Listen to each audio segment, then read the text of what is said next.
Assalamualaikum warahmatullahi wabarakatuh. Kami dari kelompok 12 yang beranggotakan 1.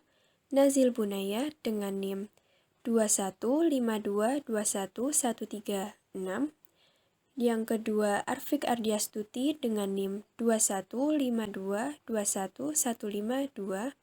Dan yang ketiga Rini Nur Alfi dengan NIM 215221159.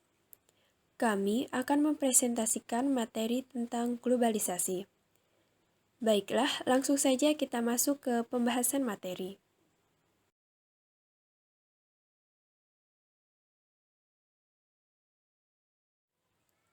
Globalisasi. Globalisasi adalah pemasaran atau penjualan barang dan jasa yang identik dilakukan secara serentak di seluruh dunia. Begitu luas fenomena tersebut selama 2 dekade terakhir. Dan statistik yang paling mencerminkan pertumbuhan globalisasi adalah nilai perdagangan dunia lintas batas yang dinyatakan sebagai persentase dari total produk domestik bruto global. Itu sekitar 15% pada tahun 1990, lalu bertambah sekitar 20%, dan diharapkan oleh McKinsey & Company, sebuah perusahaan konsultan, meningkat menjadi 30% pada tahun 2015. Penggunaan kata globalisasi dalam konteks bisnis diperkirakan sudah ada sejak tahun 1944.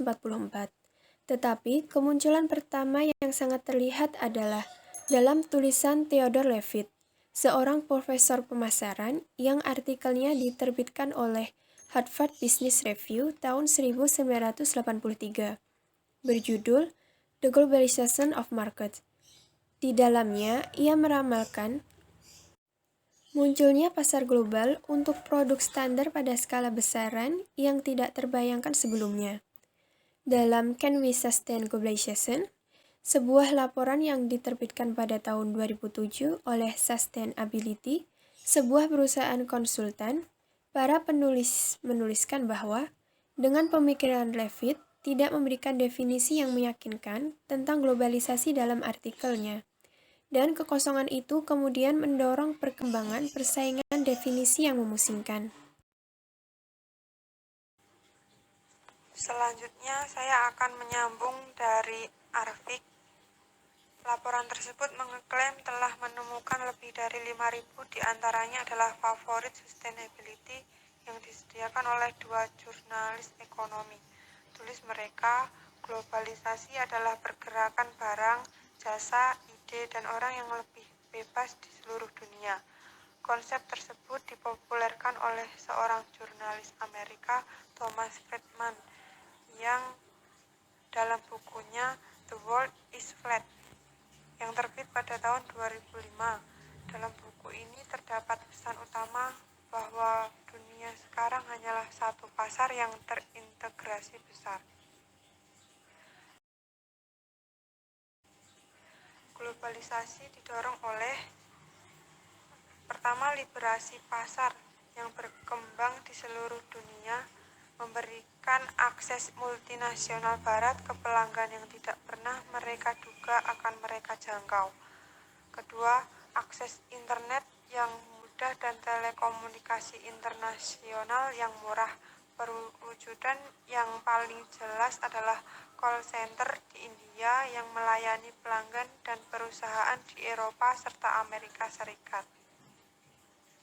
Pertumbuhan pesat negara-negara berkembang besar seperti China, India, dan Brazil, dan permintaan mereka yang meningkat tidak hanya untuk barang dan teknologi konsumen barat, tetapi juga untuk barang dan jasa dari negara berkembang lainnya. Misalnya perdagangan antara China dan Afrika meningkat dari 3 miliar dolar pada tahun 1995 menjadi lebih dari 32 miliar dolar pada tahun 2005.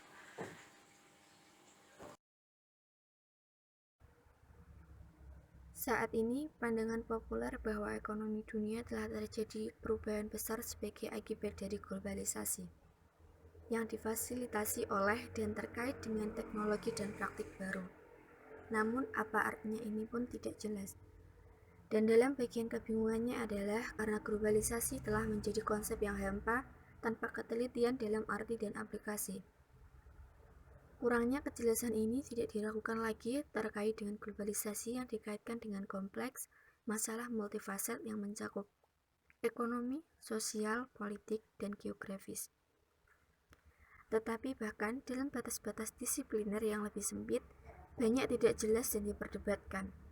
Dan dalam bidang ekonomi, globalisasi paling erat kaitannya dengan semakin jangkauan global pasar dan produksi. Pada gilirannya sangat terkait dengan kegiatan perusahaan transnasional. Namun, perdebatan ini tetap terpolarisasi. Di satu sisi, kekuatan neoliberalisme memiliki pengaruh yang signifikan luas untuk menangkap semua bahasa globalisasi.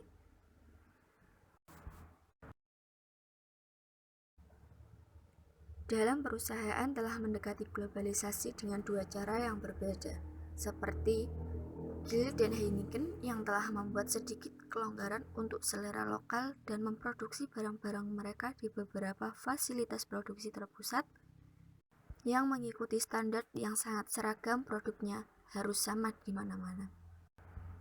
Dan untuk memastikan kualitas, setiap 14 hari pabrik kami mengirim sampel ke pecincip profesional di Belanda, tulis seorang ketua Heineken. Yang kedua yaitu perusahaan yang menyesuaikan produk atau layanan mereka untuk setiap pasar lokal. Yang diantaranya adalah membuat mobil Jepang seperti Toyota yang kini memiliki pabrik di beberapa negara yang memproduksi untuk pasar lokal. Dan ada Coca-Cola yang rasanya tidak pernah sama dari suatu negara ke negara lain. Seorang mantan kepala eksekutif Coca-Cola mengakui bahwa perusahaan pernah mengubah strategi globalisasinya, yaitu dulu kami adalah perusahaan Amerika dengan bisnis internasional yang besar, katanya. Sekarang kami adalah perusahaan internasional besar dengan bisnis Amerika yang cukup besar juga.